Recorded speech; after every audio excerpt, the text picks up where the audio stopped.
On this week's Throwdown, we have edamame Aaron and Cantaloupe Christian demo the workout. We've got shoulder to overhead, deadlifts, and box jumps. We release these workouts right here on YouTube every Thursday at 1 p.m. Yo, Chili Willy, how spicy is this workout gonna be? It's gonna be spicy! Yeah, let's go! Before we get into it, make sure you hit that subscribe button because we're on our road to 35K subscribers. And when we hit that milestone, we're gonna give away a Black Zinc Rogue 2.0 barbell. Let us know your strategy for this workout in the comments below. That comment is what's going to enter you into the giveaway. Once we reach that 35,000 subscriber milestone, we'll use a random YouTube comment generator on one of these videos where we promoted the giveaway to draw a worldwide winner for that bar. So all you gotta do is be subscribed and comment below to enter. This week's Throwdown is an open workout, 13.2, a 10-minute AMRAP of 5 shoulder to overhead, 10 deadlifts, and 15 box jumps. To view and get on the leaderboard for Throwdown 87, check out the description below. And while you're there, you can check out the movement standards, the warm-up, and scaled versions of the workout. Make sure you use this hashtag if you're doing the workout so we can repost you on our Instagram. This week on the Corpus Animus podcast, me and Brandon talk about what it takes to get through the top 10% to make it out of stage 1 of the CrossFit Open this year. If you're wanting to make it out of stage 1, join our online training program, The Design. We have 4 different divisions to help you if you want to repeat, if you're a Masters, if you're Elite, or RX. We'll guide the process through the Open and help you get to stage 2. We have 2 demos this week. Erin is an intermediate level athlete. She's working on developing her gymnastics to become more competitive in the sport. And Christian is also an intermediate level athlete. He's young, brand new to the sport, and charging up those leaderboards. And he likes pizza. Let's see those damn strategies. First up, we got Erin, 34 years old, standing at 5'8", weighing in at 165 pounds. Her max deadlift is 300 pounds. Her max shoulder to overhead is 165 pounds. And in 2020, she was on a Wodapalooza scaled team. My strategy is to do the shoulder to overhead unbroken, drop the deadlift after 5 for a quick rest, and then quick box step-ups on the box jumps. Pay attention to pacing and really limit my rest breaks, and don't get dragged into his hot out of the gate pace. Hamburgers and tacos! Tacos! And next up, we got Christian, 21 years old, standing at 6 foot 1 inch, weighing in at 202 pounds. His max deadlift is 365 pounds, and his max shoulder to overhead is 255 pounds. In the 2020 Open, he was 92nd in Colombia. Okay, so I basically want to go unbroken on the shoulder to overhead and the deadlift, and probably build my speed up every 3 minutes, 3.5 minutes, so I don't die in the first round and I can get a final score better than what it's supposed to be. Hamburgers and tacos! Pizza. 3, 2, 1, 0. Yeah, I'm wearing the same shirt as I'm wearing now. How about it? Did you wash it? This was like, Absolutely not. we filmed this like 2 weeks ago, so hopefully. So fast transition for both of them going straight from shoulder to overhead deadlifts. I think you're going to see a lot of people do that. Didn't Erin say that she was gonna drop it She between did. the Did you see overhead? that? She dropped it and then went and picked it right back up. Yeah, we talked about this before. Just that quick drop at 5 for her, I think, allowed her to keep a faster step-up pace, which is a bigger separation value, right, Brandon? Do you think you're going to see a lot of people bound this if this were the open, like stage 1, open workout, week 1? Yeah, I mean, I think the elite scores, you would see people rebounding this, but I think that sub-elite and people that would finish in that top 10%, you could get away with step-ups. I think it's really just the separation between the getting top 10 in the world. 95th percentile and the 100th percentile. Yeah, I agree. The reason I brought that up, I think that people are going to look at a workout like this, that the box is going to be in stage 1, and so people are going to say, I have to jump, but to be top 10%, you may not have to, and it may actually make you go faster towards the end if you're holding down to bigger sets with a barbell. I think something to keep in mind, even if you're rebounding, if you're not catching basically with your legs locked out, then you're going at the same pace, if not slower, than stepping definitely up. on the 20-inch box. Right, yeah. I think one of the things you have to think about if you do step up and down is that as soon as that your top foot hits the ground, you have to go back up. I've timed some of these, and obviously the best bounders in the world, they're still going to make up a ton of time just jumping up and down. But for someone that doesn't have the same capacity, then this makes a lot of sense. I've seen people actually do jump up, step down with Yeah. the same technique, and it's about the same speed, but I think some people are they're more comfortable jumping than they are doing step ups based on maybe leg length, like if you're a little bit shorter. Christian's pretty tall, so he can kind of stay pretty vertical there as he's doing his step ups. A couple other things with the shoulder overhead. You're going to see some people just be able to push press this the entire time. So if you're strong, that's maybe a second per rep versus maybe 1.2 or 1.3 seconds per rep. But over 10 rounds, that plays a role in the workout. So something to think about. So Christian's first round was 56 seconds. Second round was 103. He's finishing up or getting into the end of his third round, which will finish in 104, and he said he was going to speed up every 3 minutes. So we'll see how successful that is as we go through.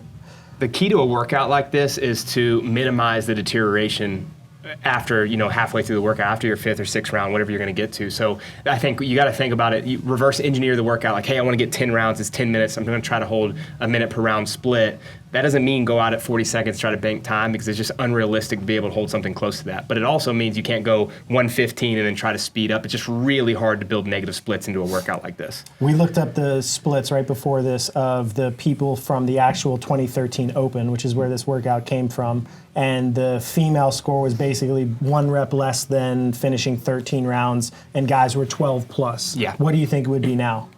I think women would definitely be into the 14th round. You'd probably see, 50 or 60. The reason that they're going to go a little bit faster is they're just faster in the box jumps for those that are bounding. I think they're actually a little bit faster in the deadlifts too, as far as like proportions, limb length. The men, those that can go really fast in the deadlifts into the box jumps, I think they also could probably be pretty close to 13 plus. Another thing you can think of here, and this isn't calling them out because when you're a demo you have to set up the way the camera needs you to set up, but you can tighten these transitions up a bit. And in a workout like this, 1 extra step each round, that's the equivalent to a rep, and that's going to make a big difference over 10 rounds plus. Where would you put the box? I would put the barbell like touching the box basically. You're not going to be moving too much in these two movements. So kind of like offset to the right, but right in there, so that coming off the box, you're just turning and picking up. You can do like a little quarter turn and you're right into the box, yeah. So that was like 3 or 4 steps to get to it. As opposed to 1 or like Right. a half turn? Yeah. Yeah. A couple other things to think about. If you do want to bound some of the box jumps, but you know that you don't have the capacity to maybe do 10 rounds of that, an option may be bound 1 round, step up the next, and go back and forth until you feel like, okay, I'm getting close to my threshold, now I have to pull back, and then you would just step up the rest until you feel like you're recovered again, which obviously going to be tough in a workout like this, but those are little things you can start playing with if something like this comes out. How much do you think the speed of barbell cycling here can be a separator? I feel like these weights are light enough for RX and elite athletes that you almost have to cycle them more quickly. Yeah, I actually think it's much more than people think. So to give everyone a perfect example, I did a workout with Travis last week that was 18, 15, 12, 9, 6, 3, hang power cleans and chest bars. And the first round, we both went 18 unbroken hang power cleans, and I was doing my 15th rep when he was already on the chest to bars because he was bouncing the bar off his thigh. So different movement, but you think about in one set, he was already several chest to bars ahead of me.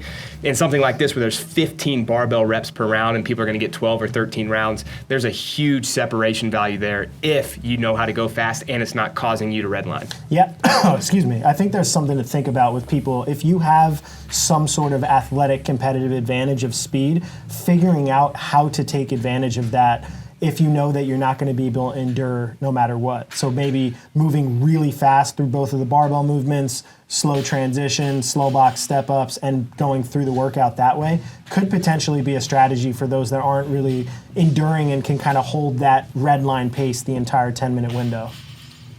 So pacing-wise, Erin's last round was 110, which compared to her first round was 56 seconds, her second round 104. So there is some deterioration there, but nothing too crazy. Pretty good. She looks pretty smooth still. Christian looks like he's breathing a little bit harder at this point of the workout, and his splits are falling off. So he's 56, 103, 104, 110, 114, 124. So that's basically this last half of the workout, from 6 minutes to 10 minutes is really where you see the major separation for you know, the intermediate RX elite people. Like that's really where Yeah. most of the separation happens. Anyone can keep up with Travis or Noah for one round, Yeah. but doing it for whole workouts a lot harder. A little bit harder.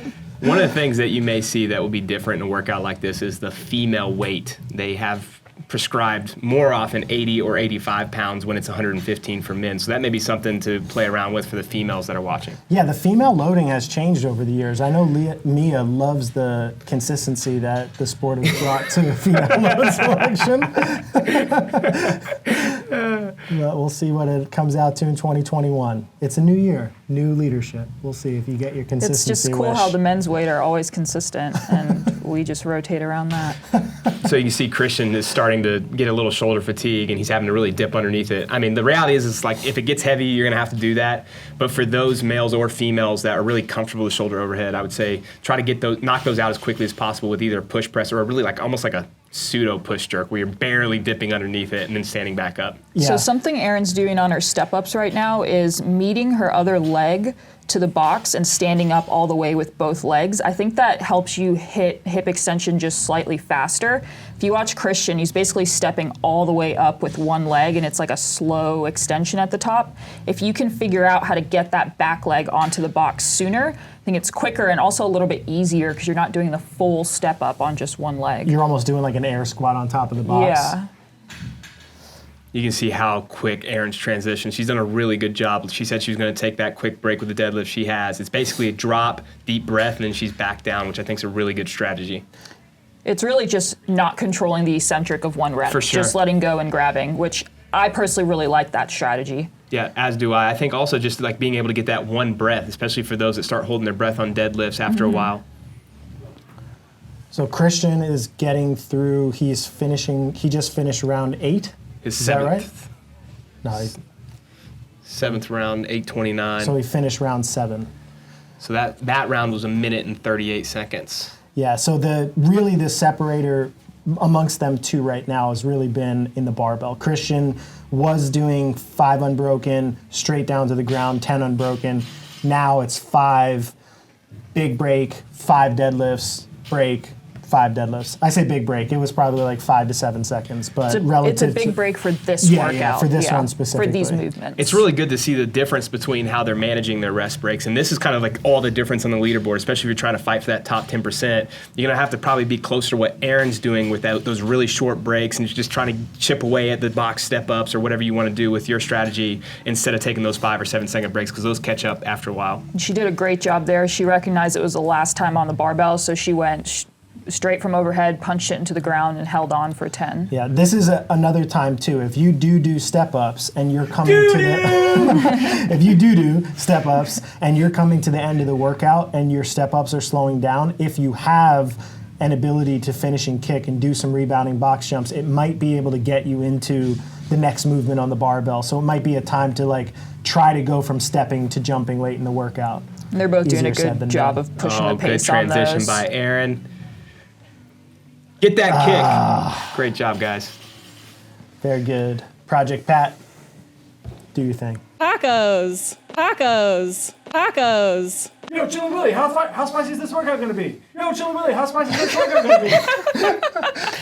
Yo, Chili Willy, how spicy is this workout gonna be? Perfect. I think my eyes were closed. It's okay.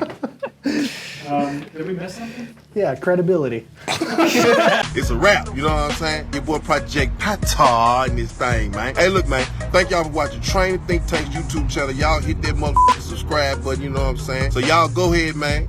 Thank y'all for watching the channel, you know what I'm saying? Hit that motherfucking subscribe button, let it be known, what it be known, what it be known, you know what I'm saying? Pata.